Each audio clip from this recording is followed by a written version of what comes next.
The fable of Isis and Osiris, as it has descended to us in the account given by Plutarch, has not been greatly amplified by any modern research. The Egyptian fragments, which have been translated in recent years, offer no complete account of the birth, life, death, and resurrection of Osiris, nor has any new key been found to unlock this great drama, which may well be termed the Passion Play of Egypt. It is not our intention to perpetuate Plutarch's account merely for its outward appearance, but rather from the same motive that inspired Synesius, Platonic philosopher and Christian bishop, to compile his account of the same fabulous history. Synesius, in his treatise on Providence, and you hear that word a lot in the secret societies, and especially in Freemasonry, thus introduces the Osirian myth. Quote, "This fable is Egyptian.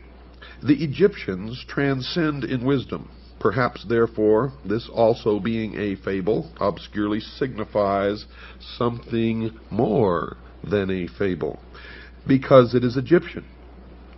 If, however, it is not a fable, but a sacred discourse, it will deserve in a still greater degree to be told and committed to writing."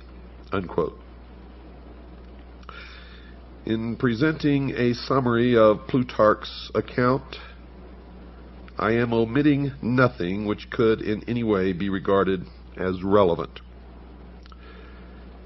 I am taking the liberty, however, of somewhat expanding the fable by incorporating therein some small fragments derived from other Greek writers, and occasionally a few words bearing upon the account from fragments of Egyptian religious literature. The story, then, is in substance as follows. The goddess Nut, whom Plutarch identifies with Rhea, was the daughter of Shu and Tefnut. She is the wife of Seb, also known as Saturn, and the mother of Ra, or Helios, also known as the sun. Now, if we're to trust Plutarch, she afterwards becomes the wife of Ra, or the sun. Nut is unfaithful to Ra, who, discovering that she is with child by Seb, pronounces a curse upon her that she should not be delivered of her progeny in any month or year. Thoth, which is Hermes or Mercury, who is also in love with Nut, comes to her assistance with a stratagem. He plays at tables with the moon goddess, Selene, and wins from her the 70th part of each of her illuminations. And joining these parts together, he forms of them 5 days, which he adds to the calendar. Previous to that time, the Egyptian year consisted of 360 days, the exact number of degrees in a circle. Now, these 5 days being not part of any month or year, Ra was outwitted. You see, because upon these days Nut brought forth her 5 children at different times in different places. Upon the first of these days she brought forth Osiris, and the place of his birth, according to Diodorus, was Mount Nisa in Arabia, the Happy. Mount Nisa is now Mount Sinai, folks. At the moment of the birth of Osiris, a voice sounded throughout the world, saying, quote, "The Lord of all the earth is born." Unquote. On the second day, Nut gave birth to Eroris, the elder Horus. On the third day, Typhon or Set. On the fourth day, Isis. And on the fifth and last day, Nephthys. The Egyptians, therefore, regard the 5 days, which they term the epact or superadded, as the birthdays of the gods, especially venerating the fourth of them, upon which the benevolent goddess Isis came into being. Plutarch further on announces that the 5 children of Nut were not all of the same father, thus contradicting his earlier statement. For he says that Osiris and the elder Horus were the children of Ra, that Isis was the daughter of Thoth, and only Typhon and Nephthys were actually the offspring of Seb. There is another, and even more recondite legend regarding the elder Horus, which denies him the fathership of Ra, declaring him to be the offspring of Osiris and Isis, while they were still in the womb of Nut. Now these accounts we shall consider later. Osiris was given to Pamlis to be educated, and having come to the years of majority, became the king of Egypt. In this high capacity, Osiris applied himself to the civilizing of his nation, turning the Egyptians from their previously indigent and barbarous course of life to a happy and community existence. He taught them agriculture, compiled for them a body of laws for the regulation of conduct, instructed them in the reverencing and worship of the gods, thus establishing Egypt in all the essentials of truth, according to the legend. Now, having brought his own nation to prosperity and enlightenment, Osiris traveled over the rest of the world, converting peoples to his disciplines, not by force, but the persuasion of reason. Osiris was accompanied on this journey by a procession of nymphs and other superphysical beings who filled the air with music and song. In the meantime, Typhon, brother or half-brother of Osiris, had ambition to usurp the throne, but the vigilant Isis, sister wife of Osiris, was too watchful. Typhon, however, having persuaded 72 other persons to join him in his conspiracy, with the aid of a certain queen in Ethiopia named Aso, perfected a plot against Osiris.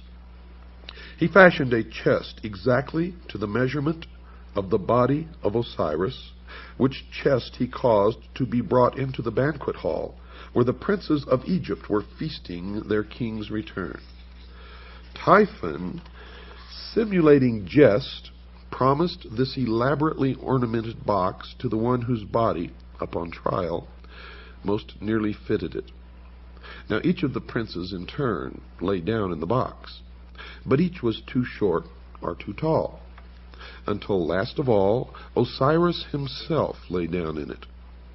Immediately the 72 conspirators rushed to the box, clamped the cover upon it, fastened it with nails, and poured melted lead over all the cracks and crevices.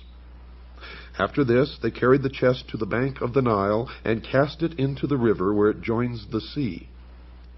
Now this evil deed was executed upon the 17th day of the Egyptian month of Athir, when the sun was in Scorpio. According to some, it was in the 28th year of the reign of Osiris, and to others in the 28th year of his life. Now try to remember these numbers. If you can't, jot them down, but these numbers will crop up again and again and again. Scorpio crops up, 17 crops up, 28 crops up, and many other numbers, and they all have significance in the mystery religion of Babylon, the secret societies, and to the guardians of the secrets of the ages.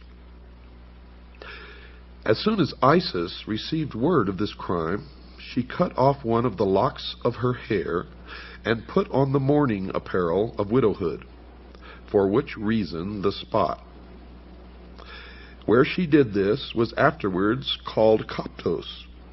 That's Koptos, or the city of mourning. After donning the widow's weeds, Isis set forth in search of her husband's body and wandered about all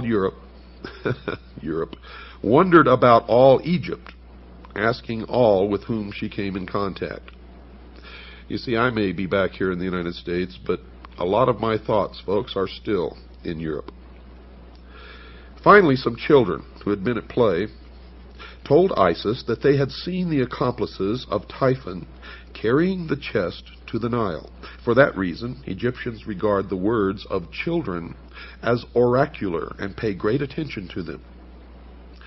While Isis was searching for her husband's body, she learned that Nephthys, her sister, had by magic insinuated herself into the presence of Osiris before his death, and in the guise of Isis had conceived a son from him. Now Isis sought out the child, which Nephthys has deserted for fear of Typhon's anger, and adopting it, attached it to her person as a constant guard and attendant. This was Anubis, the dog-headed god, who appears in the Book of the Dead and in many of the Egyptian hieroglyphics. After some time, Isis learned that the chest had been carried by the sea to the coast of Byblos. Now, Byblos is also the name for book or Bible, where it had lodged in the branches of a bush of tamarisk, which had grown up miraculously about the sacred receptacle and concealed it within its trunk. Now remember this tamarisk, and remember that it is a tree. The king of Byblos, amazed at the miracle, caused the tree to be cut down, and from the trunk containing the box, he made a pillar to support the roof of his palace. Now by magic, Isis discovered this, and traveling immediately to Byblos, attached herself to the suite of the queen as a nurse to her children. At night, when all the palace was asleep, Isis transformed herself into a swallow and fluttered around the column, bemoaning her fate in strange, sad notes. In due time, Isis revealed her divine nature and asked that the pillar be cut down. Taking therefrom the chest, she departed with it into a desert place, where she performed certain magical rites by which the body of Osiris was temporarily animated. And by this animation she received from Osiris a son who is called the younger Horus, the child who was conceived of the dead. Now there is some confusion in the account at this point. Plutarch says that Isis left the body of Osiris temporarily to visit her son Horus, just mentioned, but the context of the fable would rather call for her departure to a secluded place where the child could be born without the knowledge of Typhon, who certainly would have destroyed him. Isis hid the chest in a remote and unfrequented place, but Typhon, hunting one night by the light of the moon, chanced upon it. Knowing its contents, and realizing Isis to be proficient in magic, he resolved to thwart her purposes, and tearing the body into 14 parts, he scattered them over Egypt. Now remember, 14 parts. Folks, don't forget that. From the inscriptions on the Metternich stele, it seems that Set must have imprisoned Isis and her son Horus. The goddess is made to say, quote, "I am Isis, and I came forth from the house wherein my brother Set had placed me," unquote. Thoth, the prince of law, again came to her assistance and aided Isis to escape from the house. Was it really a prison? Or was it really the house of Set? Thoth, also at this time, prophesied that Horus would sit upon the throne of his father and rule the double empire of Egypt. Upon the advice of Thoth, Isis hides the child in a papyrus swamp, thus saving him from the wrath of Set. Isis returning, having left her son at Butos, and fashioning a magical boat out of papyrus, traversed the whole of the empire. As she met with the scattered parts of her husband, she buried each one separately. First, however, encasing it in a magical mummy composed of wax, incense, and grain seed. She finally recovered all of the parts of Osiris except the phallus, or the penis, which had been thrown into the river and devoured by 3 fishes. This organ Isis reproduced in gold. Remember this also. Remember the 3 fishes, for they represent ignorance, superstition, and fear. They also represent the church, the state, and the mob. And remember that Isis reproduced this member, this organ, in gold, and having performed all of the ceremonies necessary to ensure the life of Osiris in the underworld, she returned to her son Horus, and by the theurgic arts, of which she was mistress, saved him from death, from the stings of scorpions. Horus, having grown to man's estate, and having received from his mother the tradition of his father's murder, longed to avenge the evil deed. Osiris appeared to his son in a vision, instructing him in the means by which he could overcome the hosts of Typhon. Now we are led to infer that Horus gathered about him an army which, meeting the hosts of Typhon, battled with them for many days, achieving victory. Typhon, according to the legend, was taken prisoner and turned over to the custody of Isis. Now Isis, being his sister, could not bring herself to put him to death, but set him at liberty, which so incensed Horus that he laid hands upon his mother and removed from her head the insignia of royalty. Thereupon Thoth gave her a new helmet, made in the shape of an ox's head. Typhon next accused Horus of illegitimacy, but Thoth proves his royal descent. Typhon again goes into battle against Horus. In fact, 2 battles are mentioned, in both of which Typhon is worsted. And Horus regains the kingdom of his father and is regarded, to at least a certain degree, as the actual reincarnation of Osiris. So here you've had a death and a resurrection. After its resurrection in the underworld, the shade of Osiris visits Isis, and in consequence thereof, she gives birth to another son, as it were, by a Holy Ghost, for she knew no living man. This child is called Harpocrates, and Plutarch says of him that he, quote, came into the world before his time and lame in his lower limbs, unquote. Harpocrates is usually depicted as a nude figure, his head adorned with a single curling lock of hair on the right side, this being with the Egyptians a symbol of youth or adolescence. He is sometimes depicted with an elaborate plumed headdress or wearing the double crown of the northern and southern empires. His finger is placed to his lips, which Plutarch interprets as a gesture symbolic of his childish and helpless state.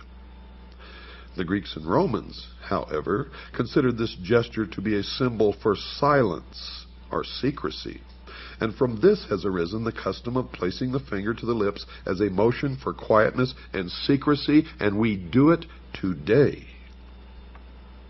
Statues of the god Harpocrates were placed at the entrances to temples and sacred retreats where the dramas of the mysteries were performed, as a sign that silence and secrecy should be observed in the holy places, and that all initiates were bound by vows of discretion.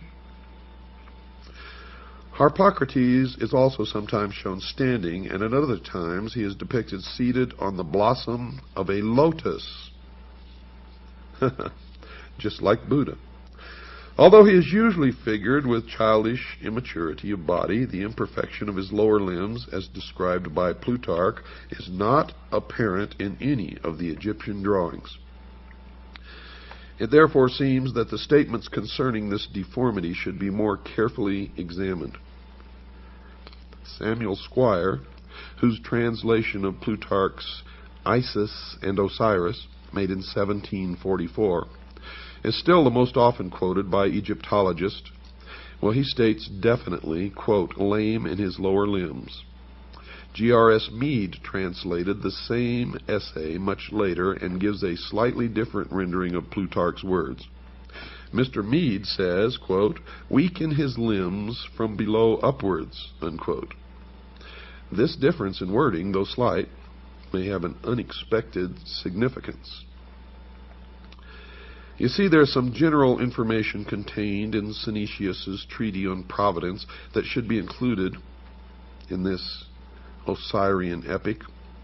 Synesius is of the opinion that Osiris should be regarded as an historical king, whose father, transcending in wisdom, instructed his benevolent son in all the secrets of the divine science of government.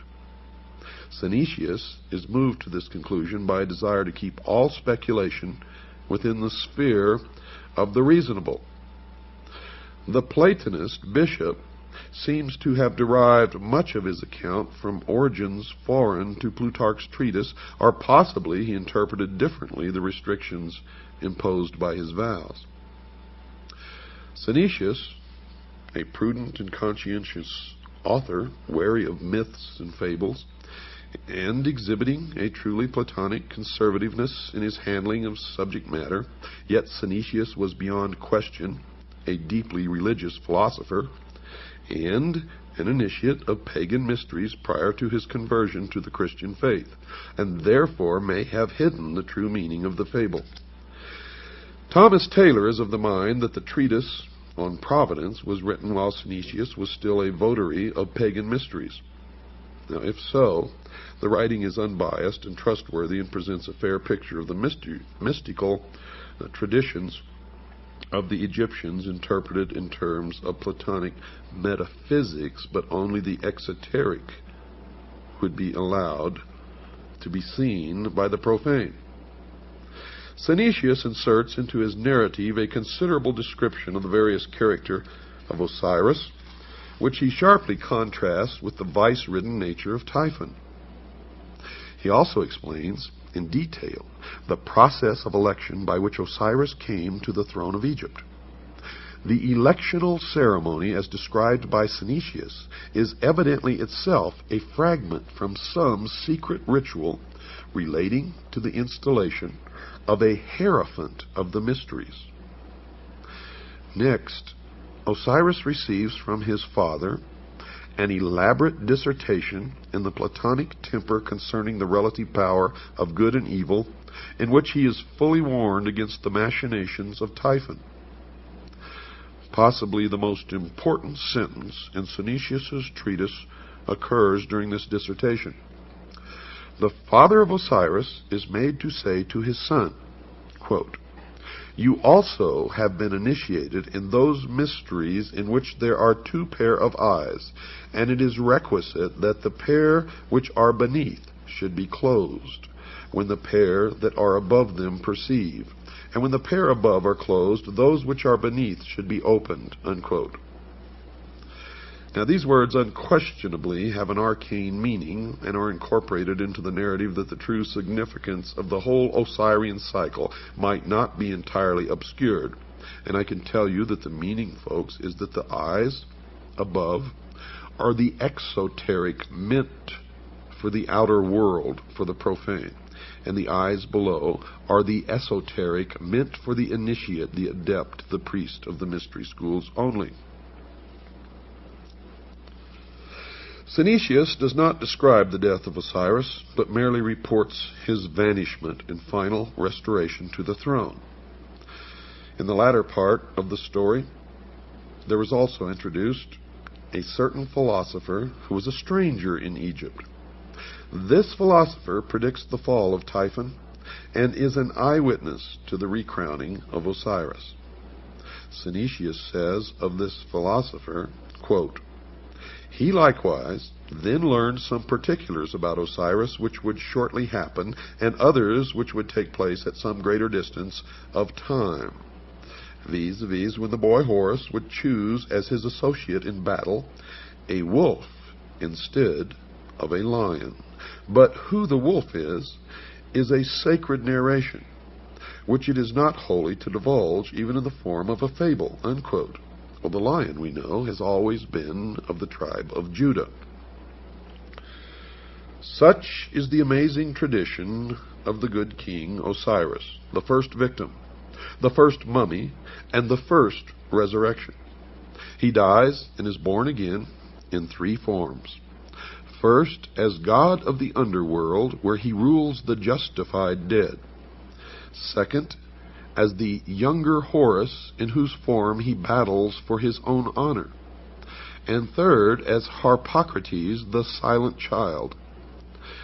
The latter two forms are regarded as incarnations or embodiments of his very self. Yet he exists independent of them as the judge of shades and the Lord of the resurrection. Now we know that Osiris was also known as the sun, and Horus was known as the child, or the young Osiris, the young Horus, the baby Horus.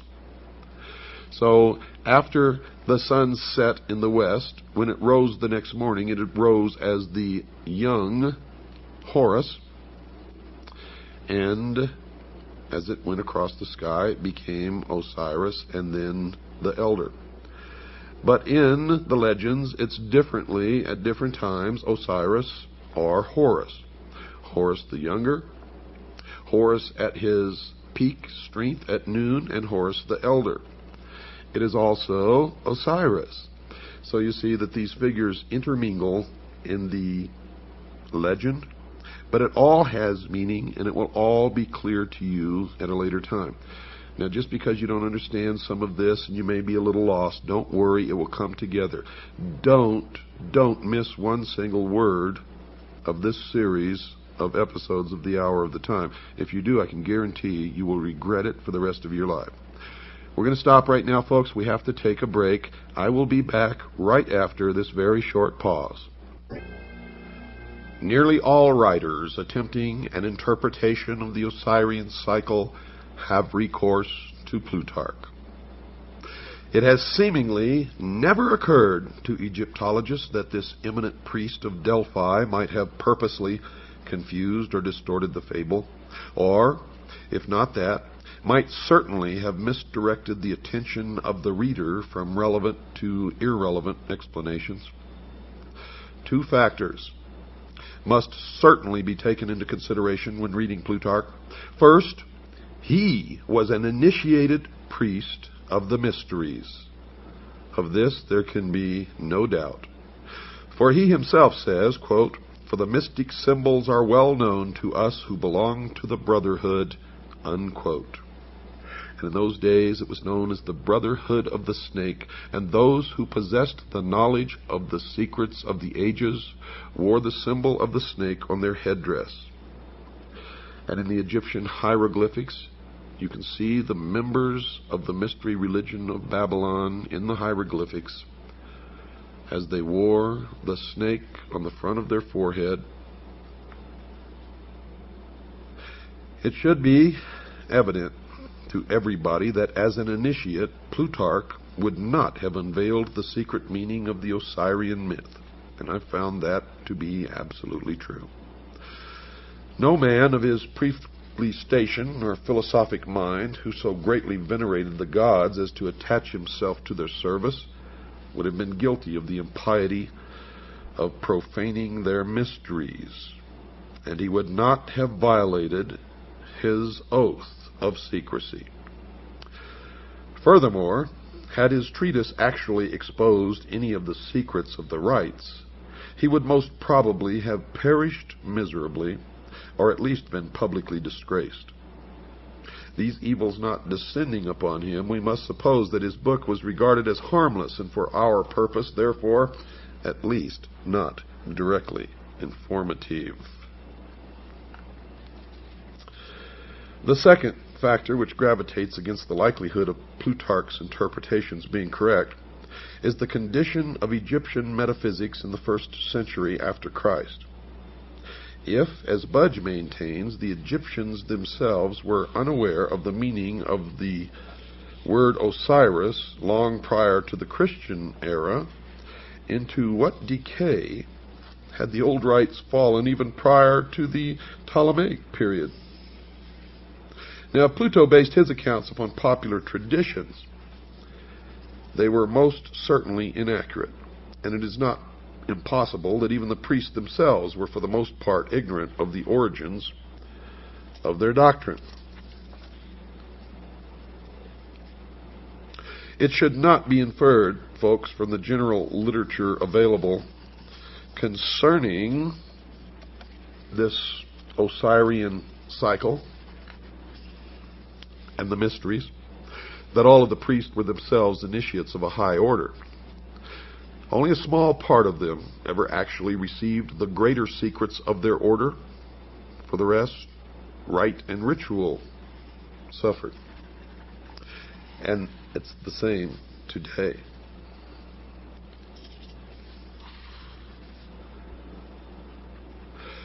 Democritus spent a great part of his life in Egypt, and from the priests of that nation he secured the foundation for his celebrated doctrine of atoms. That's right, folks, atoms, A-T-O-M-S.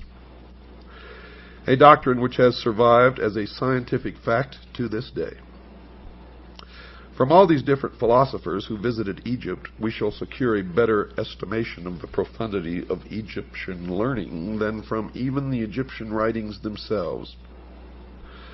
Plato went to Egypt and was initiated into the mysteries in the Great Pyramid, where he lay for 3 days and 3 nights in the sarcophagus, during which he was imparted knowledge which he was to guard, protect. He describes his initiation in his writings. I suggest that you read it.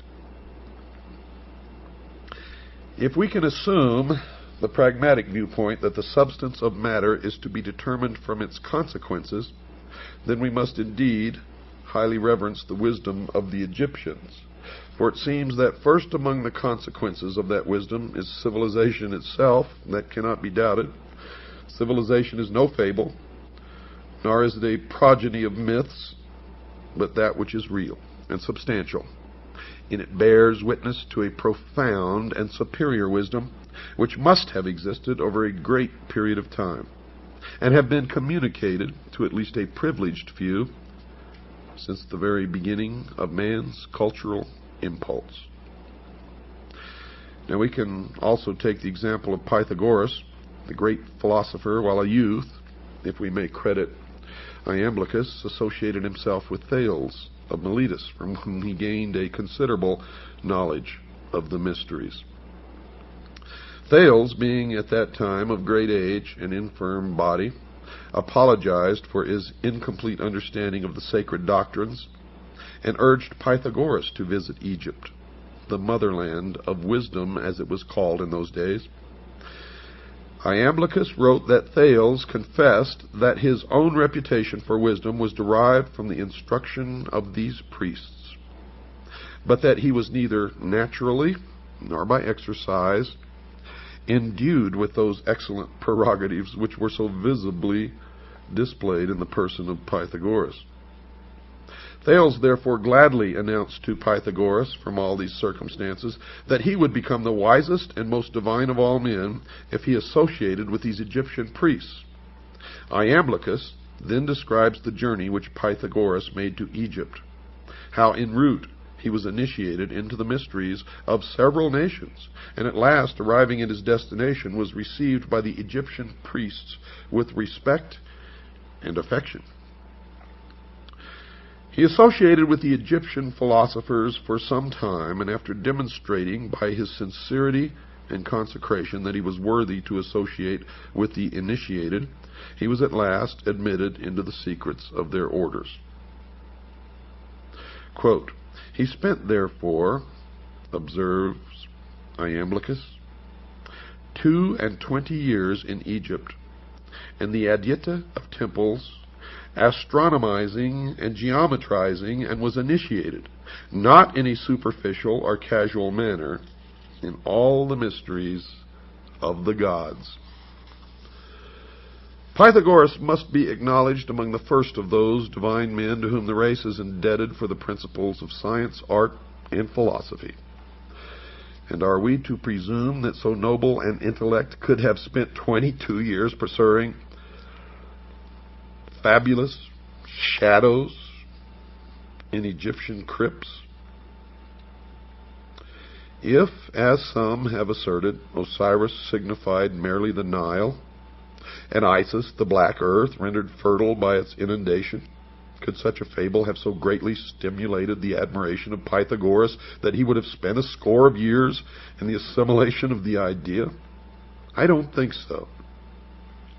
Or again, Would he have spent this great length of time, the very best years of his life, in memorizing the myth-encrusted history of an ancient king who at some remote period had reigned in Egypt and whose memory seemed sufficient to inspire a vast civilization for some 6,000 years? By the way, that's the exact number of years in the calendar of the Mystery School and of the Freemasons.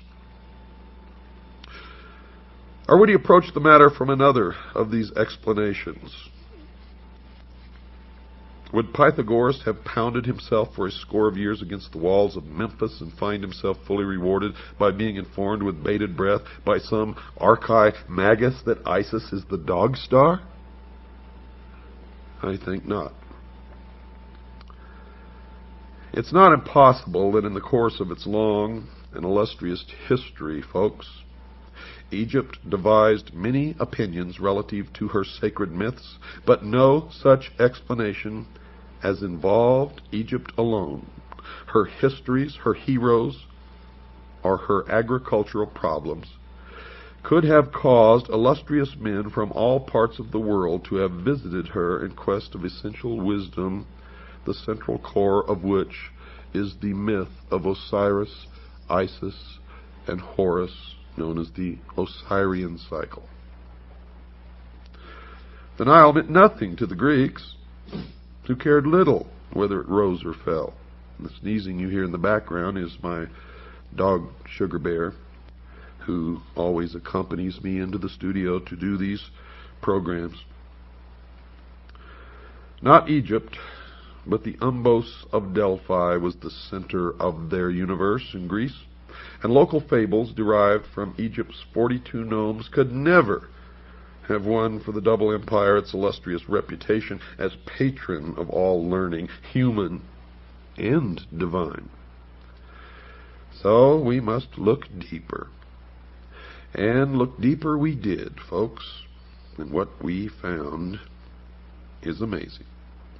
For we found that Osiris and Isis and Horus were not ever have meant to be, nor were they ever real people or real gods or spacemen who came from some other world. Not at all. As we have found in our research, and as I have found in my over 20-some-odd years of research into the mystery schools, they are like all the other symbols of the mystery religion. For the public, for the profane, they are the exoteric, and you may make of them what you wish. The adepts, the initiates, the priests, they don't care what interpretation you give the exoteric meaning. And the esoteric is so entirely different from what you may suspect that the answer will surprise you. You see, we cannot be deceived by the obvious, and you can never be deceived by the obvious, or even consider the obvious when looking at any of the mystery religions or the secret doctrine. And we cannot allow ourselves to be misdirected by the evident subterfuges, the deceptions of these ancient priests, who so carefully concealed their arcana from the uninitiated world that we, at this late time, may even doubt its existence. Yet now, today, it is thriving to the point that it controls all levels of our society, military, and government. The ignorant, the sheeple, even among the Egyptians, might derive their inspiration from the processionals and rituals of the state religion, but that's just for the sheeple. For those great philosophers who came from afar were in search of the highest form of human knowledge, the ancient arts, the secrets of the ages, and could not be satisfied by such outer show. Had these fables been but hollow and unsubstantial forms, Egypt would have been the ridicule of the wise, who would speedily have exposed her sham and reduced her vain pretense to a humble state. But this did not occur. You see, the initiates of her mysteries, returning to their own countries, not only felt themselves more than repaid for their hazardous journeys and long vigils, but furthermore, They became founders of distinguished systems of thinking, disseminators of useful knowledge, and in all cases bore witness to a broad and deep learning, and they always took with them a plan for the unfoldment of a world utopian government, which plan still exists today and is still being carried out in secret as the completion of the great work. Diodorus describes two famous columns erected near Nysa in Arabia, one to Isis and the other to Osiris. Now remember, Osiris and Isis never lived, they were not real people, and they were never gods. They are symbols for something much deeper. So when you listen to the interpretation of the inscriptions on the columns, remember that. The column to Isis bears this inscription, quote, "I am Isis, queen of this country. I was instructed by Mercury. No one can destroy the laws which I have established. I am the eldest daughter of Saturn, the most ancient of gods. I am the wife and sister of Osiris the king. I first made known to mortals the use of wheat. I am the mother of Horus the king. In my honor was the city of Bubastis built. Rejoice, O Egypt, rejoice, land that gave me birth." Unquote. The column to Osiris bore these words, quote, "I am Osiris the king, who led my armies into all parts of the world, to the most thickly inhabited countries of India, the north, the Danube, and the ocean. I am the eldest son of Saturn. I was born of a brilliant and magnificent egg, and my substance is of the same nature as that which composes light. There is no place in the universe where I have not appeared, to bestow my benefits and make known my discoveries." Unquote. And the rest of the inscription, of course, was destroyed. Now, while the inscription on the pillar, or the obelisk in honor of Isis, may be veiled, the inscription on the obelisk dedicated to Osiris is certainly not. He was born of a brilliant and magnificent egg, and his substance is of the same nature of that which composes light. There is no place in the universe where I have not appeared. Osiris, of course, was the sun. In examining Plutarch's treatise, the introductory remarks appear of special significance. Yet, folks, these remarks are wholly ignored by Egyptologists who are content to confine themselves entirely to the fable which constitutes the larger part of the writing. If Plutarch, by any word or symbol, reveals even a small part of the sacred mystery, it is to be found in the following words, quote, "For Isis, according to the Greek interpretation of the word, signifies knowledge, as does the name of her professed adversary, Typhon, signify insolence and pride. A name, therefore, extremely well adapted to one who, full of ignorance and error, tears in pieces and conceals that holy doctrine which the goddess collects, compiles, and delivers to those who aspire after the most perfect participation of the divine nature." Now, if you have a keen intellect, you can all decipher everything else that I'm going to tell you on this program and probably the next one in that short paragraph. And I'll let you ponder that as I continue. Osiris, the black god of the Nile, must be regarded as the personification of an order of learning, for Plutarch identifies him beyond question with the holy doctrine or the mystery tradition. Now remember, I told you Osiris is the symbol of the sun, but the sun was the symbol of the power of the all-encompassing God of the universe. And later you're going to learn that the light, or the sun, represents something even deeper. It represents, dear listeners, primordial knowing, the gift of intellect. And where people can read these myths and think that these people really worship the sun or some god somewhere, they are mistaken. For the true object of their worship is the intellect. And through the use of that intellect, they believe that man will become God. As Thoth personifies the whole sphere of knowledge, and it was through his assistance that Osiris came into being, so Osiris embodies the secret and sacred wisdom reserved for those who were proficients in the ancient rites. Unquestionably, Osiris was later confused with other members of that vast pantheon of divinities which developed in the decadent period of Egyptian religious culture.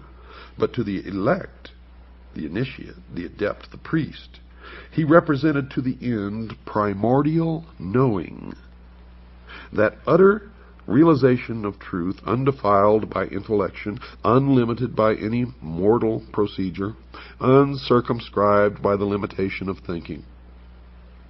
You see, he signified not only that divine at-one-ment with the Absolute, which is the end of all illumination, but by his life, death, and resurrection revealed the means by which mortal consciousness could achieve that end. Now remember, at-one-ment. Thus Osiris becomes a dual symbol, being in the first place the esoteric wisdom. Esoteric, folks, means hidden. So he represented in the first place the esoteric wisdom itself, and in the second place the composite order of initiates through whom that tradition was perpetuated. And now we begin to strip the veil from the mysteries. The personality of Osiris thus typifies the institution erected by the ancients to perpetuate the deathless truths of the soul. The living head was crowned with the plumes of wisdom and power. The hands bore the scepters of the three worlds, but the body was bound with the mummy wrappings of the dead. Here we find spirit, the living head, bound incongruously to matter, the mummified body. The soul was imprisoned in the narrow bonds of flesh. And one thing, through my research, is certain. Osiris represented the secret doctrine prior to that time when the omnific word, or the lost word, of Freemasonry was lost. Osiris is the first of the 5 children of Nut. And here you begin to part some more veils behind which the mystery resides.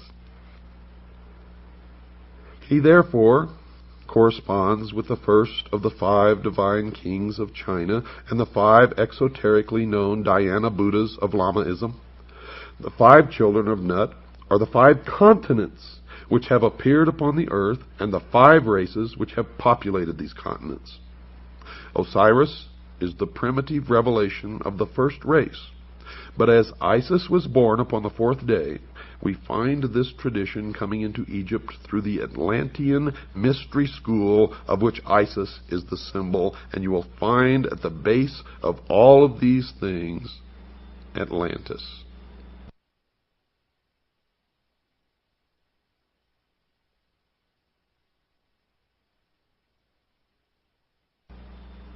In this country, the Freemasons established the city of Atlanta as the new Atlantis. And all of this will come together for you. It took me many years of study deep into the night and trying to discuss this with other people who had no idea what I was talking about. So most of it was put together in loneliness late at night. And then when I established my organization known as the Citizens Agency for Joint Intelligence, many others began to help and furnish bits and pieces of information. And we have succeeded, folks, in infiltrating the lodge. We have members in the lodge who feed us information constantly. Members whom we taught how to take an oath so that the oath of Freemasonry would not be binding upon them. You have to play sometimes by the rules of the enemy in order to beat the enemy. And we are beating the enemy now. From the reign of Osiris, we glean the following philosophical history. They believed that there was a time, the Golden Age, when truth and wisdom ruled the earth, and this aristocracy of wisdom was a benevolent despotism, and that's what they want to reestablish. Benevolent to who? That's the question. In which men were led to a nobler state of being by the firm, kindly hand of the enlightened sage. This was the divine dynasty of the mythological priest-kings who were qualified to govern humanity by virtue, not only temporal, but by divine attributes. Through his priests, Osiris, representative of the hidden tradition, ruled the entire world by virtue of the perfection resident in that tradition. Don't miss tomorrow night, folks. You have not even begun your journey. Good night. And God bless each and every one of you.